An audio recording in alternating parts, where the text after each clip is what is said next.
Sejam bem-vindos a mais um PotenzaCast e hoje estarei fazendo análise de um dos clássicos do cinema de horror, Hellraiser, Renascido do Inferno, lançado em 1987, criação do escritor e cineasta Clive Barker. E esse filme acabou também criando outro personagem icônico do mundo do terror, que é o Pinhead.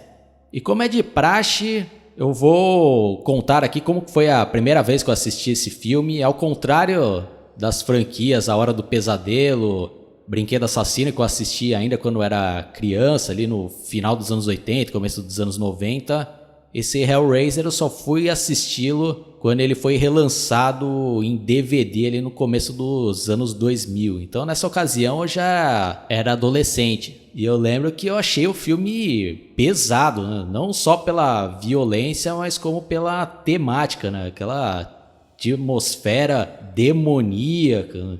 Eu lembro que foi um filme que, ao contrário da Hora do Pesadelo, por exemplo, que eu tinha vontade de revê-lo ali e assistir os outros, esse Hellraiser eu fiquei com uma sensação ruim, né? Foi um filme ali que me chocou nessa ocasião, né? E essa tinha sido a única vez que eu vi esse filme. E recentemente eu fiz uma enquete com uma lista de filmes, de clássicos do terror, lá na minha página do Facebook, Analisando Filmes. Quem ainda não faz parte, já fica o convite, para a galera escolher qual que eles gostariam que eu fizesse a análise. E o vencedor foi o Hellraiser. Então por isso eu acabei revisitando esse filme e eu tive uma outra percepção.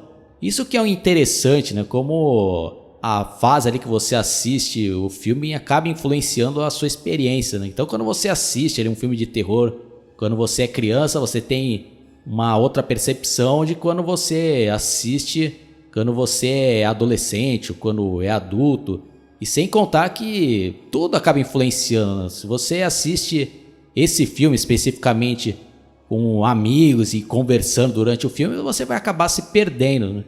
Porque é aquele típico filme que você tem que prestar bastante atenção para entendê-lo, né? Porque tem flashbacks, não é um filme que dá ali ao espectador tudo mastigado, né? Você tem que se envolver no filme e prestar atenção. Então se você estiver ali conversando e tal, aí você não vai entender, né? Então por isso que muitos, que eu acabei até vendo aí uns reviews e o pessoal metendo o pau, esse filme é uma porcaria, não entendi nada, né?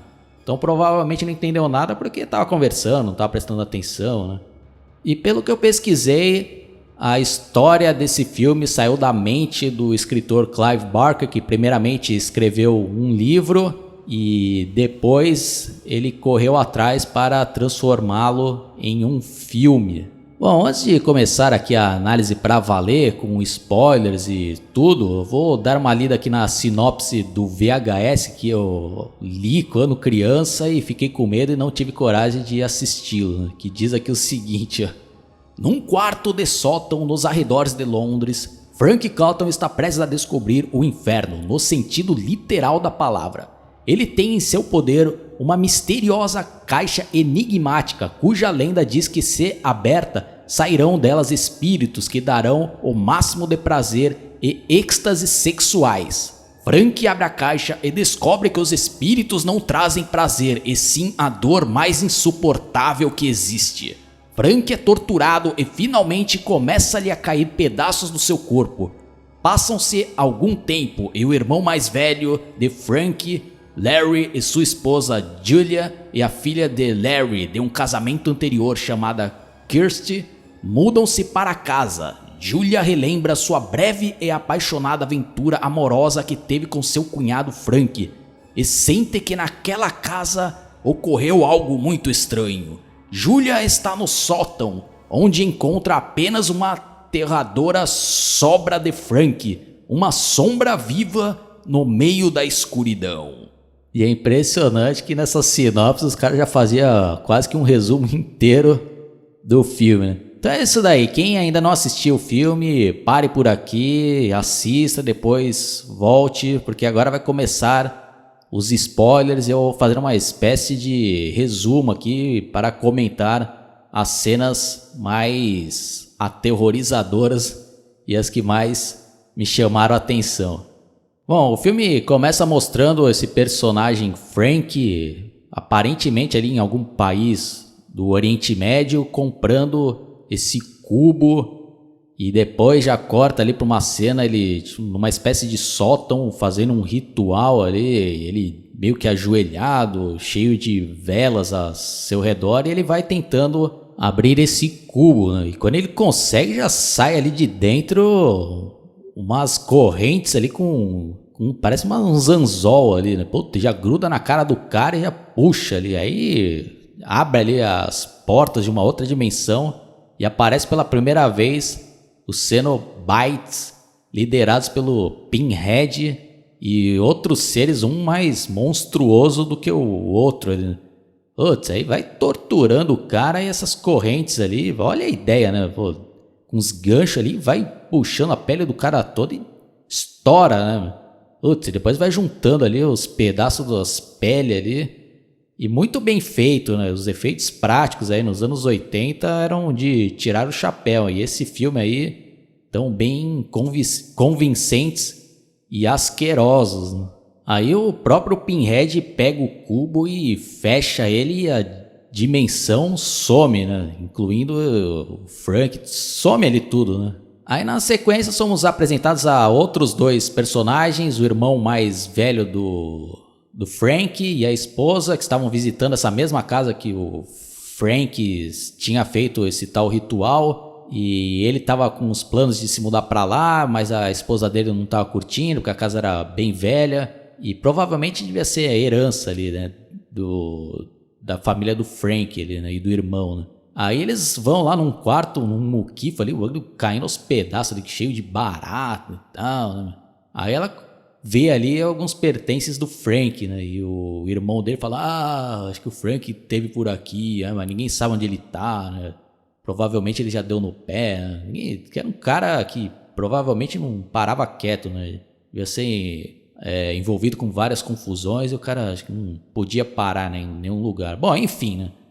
Aí a esposa, né, do irmão do Frank começa a ter uns flashbacks e a gente acaba descobrindo que ela teve um caso com ele lá, né, um pouco antes dela se casar, né? E os flashbacks, o cara chegando lá, né, todo molhado, né, da chuva, o cara já sensualizando ali com ela, né, e já dando em cima, puta, e depois conquistando e já, né, levando pra cama e sentando a vara lá, né, e a mulher curtindo pra caralho, né?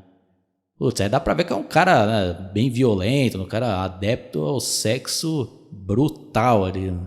E fica claro que ela continua apaixonada pelo Frank, né? Apesar de ter casado com o irmão dele, que é o Larry, mas tem saudades do cara ali, né?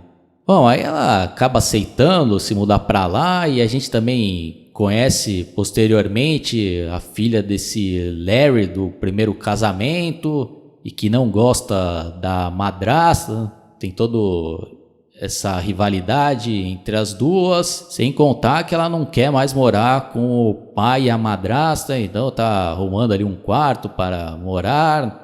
Aí, né, durante essa mudança que eles estão fazendo, o Larry tá ajudando dois caras lá a levar sofá, né, na escada, e ele acaba cortando feio a mão num prego ali, né? Até começa a sair um monte de sangue também, a cena muito bem feita. Começa a cair sangue naquele muquifo ali, né? Que a esposa dele tava lá, né, tendo delírio e relembrando o Frank, e aí ele chega lá, né? Eu cortei a mão, né? Aí ela ajuda ele, leva pro hospital e tal. Tem que tomar ponto.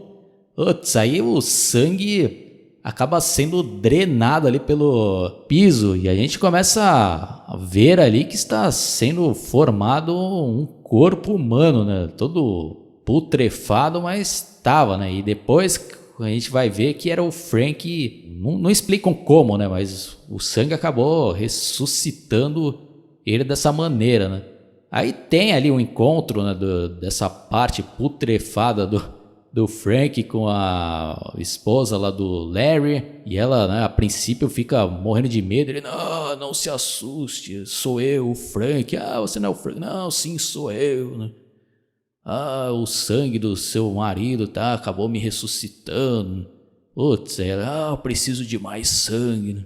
Aí, resumindo, ele consegue convencer a mulher a atrair alguns caras lá pro muquifo, né? E ela matava os caras e ele acabava drenando o sangue das vítimas e consequentemente foi recuperando as suas forças e a sua pele ali, né? Seus órgãos, né?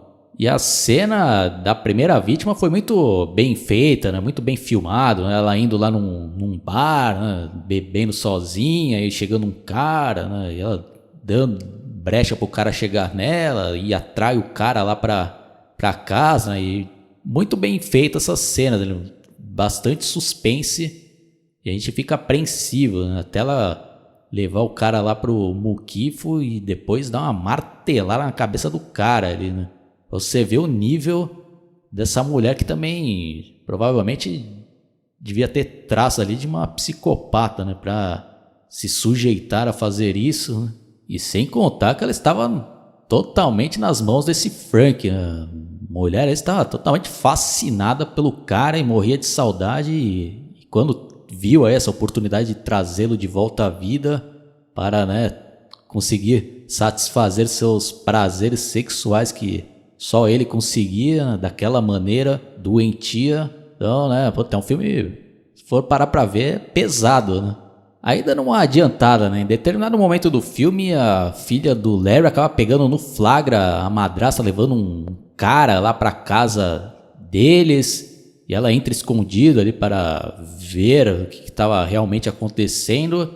E se depara com o cara que ela tinha levado lá todo destroçado ali, né? Ah, me ajude, né? Com a cara toda deformada ali, né?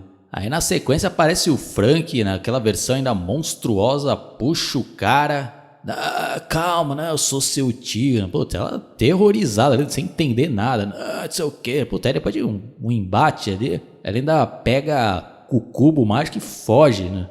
Sem entender nada ali, né? Totalmente transtornada, acaba até desmaiando e para no hospital, né? Putz, aí lá no hospital ela faz a burrada de abrir esse cubo mágico e acionar a dimensão do Pinhead e sua trupe, né?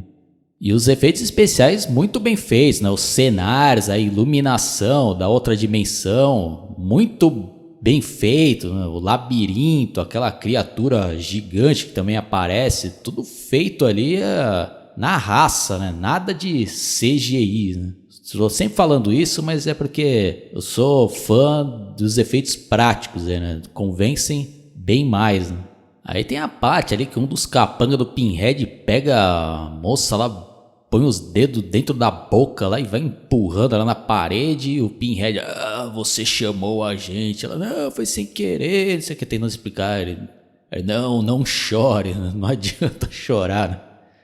Aí ela acaba ainda convencendo lá os Cenobites a fazer um trato com ela, né? E ela explica, né? Porque um das suas vítimas fugiu, né? Ninguém escapa da gente. Mas meu tio Frank escapou, eu vi ele, né? Aí, se eu levá-los até ele, vocês, talvez isso aconteça. Bom, aí resumindo ainda mais, que eu também não vou ficar contando aqui nos mínimos detalhes para não ficar um negócio muito longo e maçante. Aí tem aquela outra reviravolta, né, que o Frank acaba drenando também o sangue do próprio irmão para concluir ali o seu ressurgimento, e ele acaba pegando até a aparência do próprio irmão, né? Então a filha dele lá aparece, tentando explicar, putz, e a maquiagem é muito bem feita ali, né? Putz, aí depois que tem aqueles cenas finais, né, que os Cenobites vão atrás lá do Frank, e aquela cena também asquerosa, né, que as correntes com gancho vão lá e prende o cara todo lá, puta, espatifa, né, a face do cara, né? Puta, imagina o trabalho que foi fazer isso daí sem computação gráfica, né? Mas o resultado convence, né? É um negócio que realmente dá nojo e até negócio brutal ali, né? E até agora eu não sei o que realmente o autor desse filme aí quis passar, né? Não sei qual que era a real mensagem dele, né? Será que ele queria mostrar o que era o inferno na visão dele e o que os pecadores aí o aguardam, né? Principalmente nessa área sexual, né? Dos caras que gostam de putaria pesada, né? Do pecado, né? Segundo a religião católica, né? Os caras que vão pra orgia, né? Pra sadomasoquismo. Será que ele quis passar isso? Eu não consegui entender, né? Mas pode ser uma das interpretações aí, né? Então fica, né, o alerta aí pro pessoal que adere, né, à putaria explícita e generalizada, né? E sem contar aí que também vendo aí na biografia desse Clive Barker, eu vi que ele se assumiu, né, homossexual. Então, principalmente na década de 80, né, tem vários filmes com essa temática, né? O próprio A Hora do Pesadelo 2 aí também lida de uma outra forma, né, com o homossexualismo, né? Porque ao contrário de hoje, naquela época era um bagulho bem mais escondido, né? Não tinha a liberdade que tem hoje em dia, né, do pessoal se assumir e ser aceito principalmente, né? Nessa época era foda, né, ainda, né? Não que hoje em dia esteja 100%, mas pelo que já foi aí o mundo, hoje em dia deu uma boa melhorada nessa questão aí. Eu não sei, né, o que o autor quis realmente passar, né? Será que era a visão, né, que o pessoal queria que ele se sentisse, né, por ser homossexual e gostar, sei lá, de sadomasoquismo, e que as religiões pregavam, isso é errado, né? Você pode parar no inferno, e ele tinha esse medo, eu não sei, né? Pode ser uma das interpretações, né? E se você tiver aí alguma outra interpretação, ou se você é fãzão do filme aí, e da biografia do Clive Barker aí, e já viu ele falando mais a fundo, né, sobre a história, ou leu os livros, deixe aí nos comentários, né? Então, é um tipo de filme que eu reconheço, né, que é um filme muito bom, né? Realmente traz ali uma atmosfera demoníaca, cenas violentíssimas, né, que causam impacto, e não é o tipo de terror que eu curto, né? Eu até admiro para assistir ali uma vez só, mas não é estilo de filme que realmente eu tenho vontade de ficar revendo, né? Tanto que eu só assisti o Hellraiser 2, as outras sequências eu nem assisti. Não sei se eu vou ter interesse de assistir aí, né, as outras sequências. E parece que também já teve reboot ou remake. Eu também não posso dizer que eu não sou fã dessa franquia, né? Mas pelo que se propôs a fazer, eu dou uma nota 9, né, para esse filme aí, né? Bom, espero que vocês tenham gostado dessa minha análise. Dá um like, se inscreva no meu canal, clique no sininho para receber todas as atualizações. Se você estiver escutando esse podcast pelo Spotify, Google Podcast ou por alguma outra plataforma, também se inscreva, dá uma fuçada que tem diversas outras análises e outros podcasts que possam te interessar. Beleza? Falou e até a próxima. Fui!